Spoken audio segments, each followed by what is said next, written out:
آزادی ہے۔ یہ تصور اللہ نے دیا ہے اور اللہ کے رسول صلی اللہ علیہ وسلم نے یہ ذہن سازی کی ہے کہ کوئی بڑے سے بڑا انسان بھی اللہ کے قانون سے بڑا نہیں ہو سکتا، وہ قانون کے ماتحت ہے، اور جتنے بڑے ذمہ داری اور عہدے پر ہوگا، منصب پر ہوگا، اتنی زیادہ اس کو جواب دہی کرنی پڑے گی۔ فاروق اعظم رضی اللہ تعالیٰ عنہ نے اپنے بیٹے جناب عبداللہ کو کہا، عبداللہ اٹھو، اپنے بھائی کے سوال کا جواب دو۔ جناب عبداللہ بن عمر اٹھے اور کہنے لگے، بھائی تمہارا سوال ٹھیک ہے، یہ جو تم نے سوال کیا نا کہ امیر المومنین کی قمیض 2 چادروں سے بنی ہے، حالانکہ چادر ایک ملی تھی، دوسری چادر کہاں سے آئی؟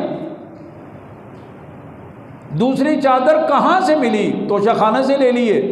اختیارات استعمال کیے ہیں، امیر المومنین ہونے کی وجہ سے مل گئی ہیں زیادہ چادریں، وجہ کیا ہے؟ یہ سوال ہے جس کا جواب چاہیے۔ جناب عبداللہ نے کہا، تم نے ٹھیک کہا ہے، چادر تمہیں بھی ایک ملی ہے، چادر مجھے بھی ایک ملی ہے، چادر امیر المومنین کو بھی ایک ہی ملی تھی، اور جتنے مجاہدین تھے ایک ایک چادر سب کو ملی تھی۔ میرے والد محترم کی قمیض 2 چادروں سے بنتی تھی، میں نے اپنی چادر اپنے والد محترم کو ہدیہ کی ہے، تب ان کی قمیض بنی ہے۔ اب میرے بھائیوں، تاریخ کا اگلا پہلو ہے، آزادی کا اگلا پہلو، کہ آزاد منش آدمی ضدی نہیں ہوتا، غنڈہ مزاج نہیں ہوتا، اپنی بات کو مسلط نہیں کرتا۔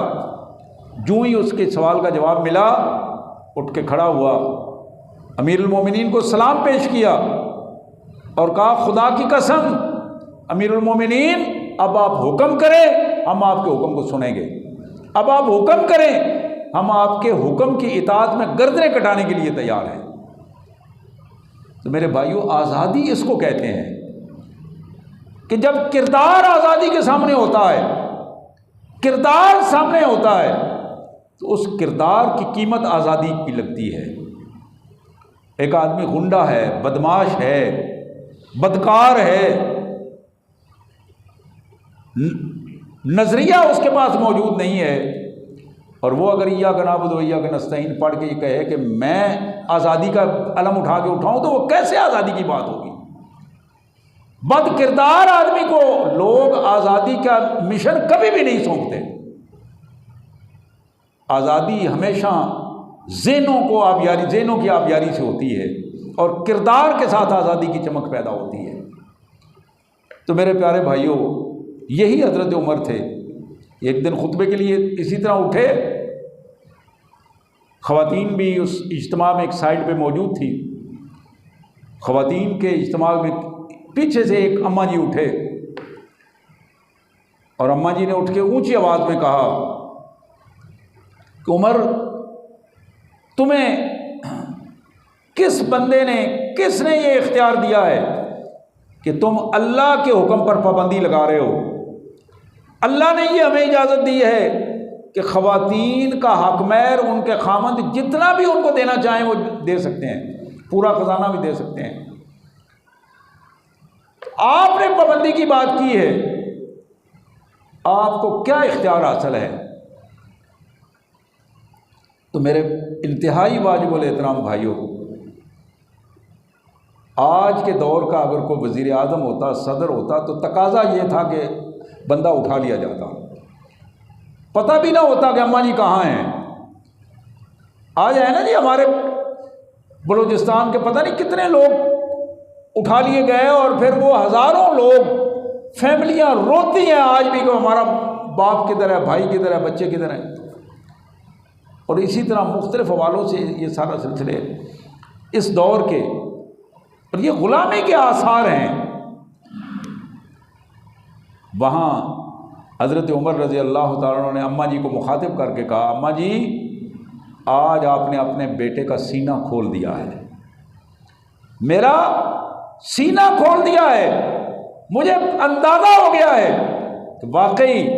میرا یہ عمل درست نہیں ہے کہ میں قرآن کے مقابلے میں کسی چیز پر پابندی لگا دوں۔ جب اللہ نے آپ کو اجازت دی ہے تو میں اس کو روکنے والا نہیں ہوں۔ تو میرے پیارے بھائیوں، یہ ایک انداز ہے، جب آزادی ملتی ہے تو گفتگو کا رنگ بدل جاتا ہے، نگاہوں میں چمک بدل جاتی ہے، ہاتھ پاؤں کے رویے بدل جاتے ہیں، اخلاق بدلتے ہیں۔ ہم آج بھی آزادی کا دن مناتے ہیں، 14 اگست مناتے ہیں، آپ کو علم ہے، اور پھر اس میں ایوارڈ بھی ہم تقسیم کرتے ہیں، یہ بھی آپ کو علم ہے۔ اور جن لوگوں کو وہ ایوارڈ دیے جاتے ہیں، یعنی وہ اتنے بد کردار لوگ ہوتے ہیں کہ ان کے نام زبان پر نہیں آتے، لائے جا سکتے، چن کر بدماش اور غنڈہ گرد اور رقاصاؤں کو چن چن کر وہ ایوارڈ دیے جاتے ہیں، اس لیے کہ ہم ذہنی طور پر غلام ہو چکے ہیں، ہمیں نظریے کا اندازہ نہیں کہ نظریہ کتنی پاکیزہ چیز ہوتی ہے۔ یہ دن جس کو ہم مناتے ہیں 14 اگست، اس آزادی کی کتنی قیمت دی گئی، کتنی قیمت دی گئی، یہ وہ بزرگ جانتے ہیں جو اس عمل سے گزر کے آئے ہیں۔ ایک دن ایک بزرگ سے مجھے پوچھنے کا اتفاق ہوا، یہ 35-40 سال پہلے کی بات ہے، تو میں نے پوچھا بابا جی سے، یہیں گجرانوالہ کینٹ میں ہی تھے، کہ کہاں سے تشریف لائے ہو؟ انہوں نے تو اپنا تعارف کرایا، تعارف میں انہوں نے یہ بھی بتایا کہ ہم مہاجر ہیں اور انڈیا سے آئے تھے، اور تو بس اسی کیفیت میں میں نے انہیں کہہ دیا، میں نے کہا بابا جی کیا ضرورت تھی پاکستان آنے کی، آپ نے دیکھ لیا جو کچھ یہاں ہو رہا ہے، جتنے مظالم ہو رہے ہیں، جتنی رسپیکٹ ہے، اور یہ ساری چیزیں تو آپ کے سامنے ہیں، تو کیوں آئے آپ کی وجہ کیا تھی؟ کیا یہاں زمینیں لینے کے لیے آئے؟ کھانا وہاں نہیں ملتا تھا، آزادی کیا تصور تھا؟ یقین کیجئے کہ بابا جی کے آنکھوں سے آنسو نکل آئے، اور انہوں نے کہا بیٹا خدا کی قسم ہم کھانا یہاں سے وہاں بہتر کھاتے تھے، ہماری اپنی زمینیں تھیں، اللہ تعالیٰ نے وہاں کا ماحول جو ہمیں دیا تھا وہ ٹھیک تھا۔ تو میں نے کہا پھر آئے کیوں؟ تو کہنے لگے آئے اس لیے کہ ہمارے ذہنوں میں ایک بات بیٹھ گئی تھی کہ ہم جس جگہ جا رہے ہیں وہ جنت ہے، جنت، اور اس جنت میں اللہ کا قانون ہوگا، اللہ کا نظام ہوگا، امن ہوگا، سکون ہوگا، ہر طرف ہمیں دین ہی دین نظر آئے گا، بے دینی کی کیفیت نہیں ہوگی۔ پاکستان کا مطلب کیا؟ لا الہ الا اللہ۔ ان کا یہ سوچ ہمارے ذہنوں میں ایک عملی شکل کی صورت بن گئی تھی، اور اس وجہ سے ہم نے ہجرت کی، اور اس وجہ سے اپنے بچوں کی قربانی بھی دی، اپنی بیٹیوں کی قربانی بھی دی، عزتوں کی قربانی دی، مال کی قربانی دی، زمینوں کی قربانی دی، جائیدادوں کی قربانی دی۔ تو میرے پیارے بھائیوں، یہ ٹرین جب پہلی آزادی کی ٹرین لاہور اسٹیشن پر پہنچتی ہے تو ریکارڈ کی بات ہے جو میں کر رہا ہوں، اس ٹرین کا استقبال کرنے والے سید ابوالعلا مودودی رحمۃ اللہ علیہ اپنی جماعت کے کارکنان کے ساتھ اس ٹرین کے استقبال کے لیے وہاں موجود تھے پلیٹ فارم پر، اور عملی پوزیشن یہ تھی کہ ٹرین سے زخمیوں کو نکالا گیا،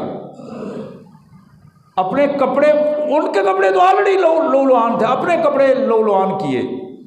میتوں کو نکالا گیا شہداء کی، اور ان کی تدفین کا بندوبست کیا گیا، اور کئی دن تک جماعت اسلامی کے کارکنان کئی دن تک اپنے امیر کے حکم پر لاہور کی صفائی پہ مامور رہے، کہ جس لاہور میں قتل و غارت کی گندگیوں کو سکھ اور ہندو پھیلا کر گئے تھے، اور اس میں ہمارے لوگوں کے کردار بھی موجود تھا۔ یہ عملی آزادی کا وہ عملی نمونہ جس کو تاریخ نے محفوظ کیا، وہ اس انداز میں بھی تھا۔ پھر 53 میں 53 میں مارشل لا کا دور تھا، اور یہ جنرل اعظم کا دور معروف تھا، اور اس نظریاتی پاکستان میں یہ مسئلہ اٹھا کہ قادیانیوں کا تحفظ ہونا چاہیے، ختم نبوت کے حوالے سے بات اٹھی، اور پھر ایک تحریک برپا ہو گئی سید ابوالعلا مودودی رحمۃ اللہ علیہ نے ایک چھوٹا سا پمفلٹ لکھا، آج بھی موجود ہے، ہماری لائبریری میں بھی موجود ہے، قادیانی مسئلہ کے نام پر۔ فوجی عدالت میں ان کو گرفتار کیا گیا، فوجی عدالت میں پیش کیا گیا، اور کرنل نے پوچھا مولانا صاحب یہ آپ نے لکھا ہے؟ مولانا نے کہا کہ یہ پمفلٹ مجھے دیں۔ لیا اور اس کے آخر پہ ایک جملہ لکھا کہ میں اس پمفلٹ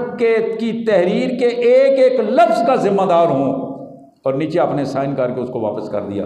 میں نے وہ سائن، وہ جملہ اپنے آنکھوں سے پڑھا ہے، دیکھا ہے۔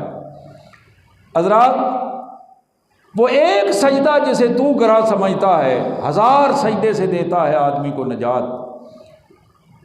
محمد الرسول اللہ کی عصمت کے لیے قربانی دینے کے لیے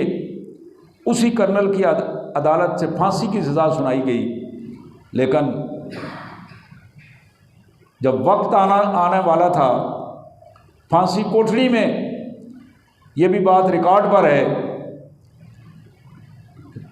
صبح پھانسی کی ڈیٹ تھی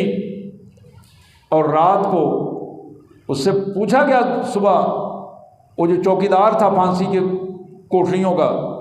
اس نے کہا خدا کی قسم میں نے زندگی گزر گئی ہے، اس بندے جیسا بندہ میں نے نہیں دیکھا۔ اس نے کہا کیا ہوا؟ اس نے کہا عشاء کی نماز میں نے اس کو پڑھتے ہوئے دیکھا ہے، اور عشاء کی نماز پڑھ کر صبح تہجد تک یہ بندہ خراٹے لے کر سوئے رہا ہے، اور میں حیران ہوں کہ صبح اس کو پھانسی ہونی ہو جس کو، تو اس کا یہ عالم کہ وہ بڑے مطمئن ہو کے سو رہا ہے۔ اور جب سید صاحب سے پوچھا گیا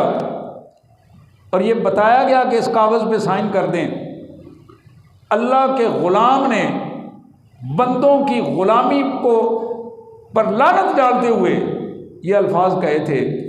زندگی اور موت کے فیصلے زمین پر نہیں آسمان پر ہوتے ہیں، اور اگر آسمان پر میری موت کا فیصلہ ہو چکا ہے تو میں ہزاروں کاغذوں پر سائن بھی کر دوں تو میں اپنی موت کو نہیں روک سکتا، لیکن اگر وہاں فیصلہ نہیں ہوا تو میرے یہ دشمن الٹے بھی لٹک جائیں تو میرا بال بھی بیکا نہیں کر سکتے۔ جس شخص نے آزادی کا لطف لیا ہو، آزادی کے نظریے کے مطابق جو پروان چڑھا ہو، پھر 63 میں ایوب خان کے گول میز کانفرنس کا اجتماع تھا، علماء کرام موجود تھے، سارے سیاسی لیڈر بھی موجود تھے۔ ایوب خان نے آتے ہی ایک جملہ سوال کیا کہ میں حیران ہوں کہ مجھے سمجھ نہیں آتی کہ اسلام کا سیاست کے ساتھ کیا تعلق ہے۔ میں حیران ہوں کہ یہ مولوی صاحبان اپنی مسجدوں اور مدرسوں کو چھوڑ کر سیاست کے میدان کیوں آباد کر رہے ہیں، انہیں کیا ہو گیا ہے؟ ان کا میدان تو مسجد اور ان کا میدان تو مدرسہ ہے۔ تو یہ جب سوال اس نے کیا تو سید صاحب نے دائیں بائیں دیکھا، کوئی نہیں بولا، بڑے بڑے کلگیوں والے لوگ بیٹھے ہوئے تھے۔ آپ نے پھر جنرل ایوب کو بالکل سامنے اس کے تھی، آج بھی یہ تصویریں موجود ہیں نیٹ پہ، مجھے دیکھنے کا اتفاق ہوا ہے، جو بھائی دیکھنا چاہے تو آج بھی جنرل ایوب کے سامنے بالکل بیٹھے ہوئے۔ انہوں نے کہا جنرل صاحب آپ نے کہا ہے کہ اسلام اور سیاست کا تعلق آپ کی سمجھ میں نہیں آ رہا، یہ تو آپ ایک فرد ہیں نا، آپ کی سمجھ میں نہیں آ رہا، پوری قوم کی سمجھ میں نہیں آ رہا کہ جس بندے کو ہم نے چوکیدار بھرتی کیا تھا ملک کے لیے، وہ سرحدوں کو چھوڑ کر صدارت کی کرسی پر کیسے براجمان ہو گیا ہے۔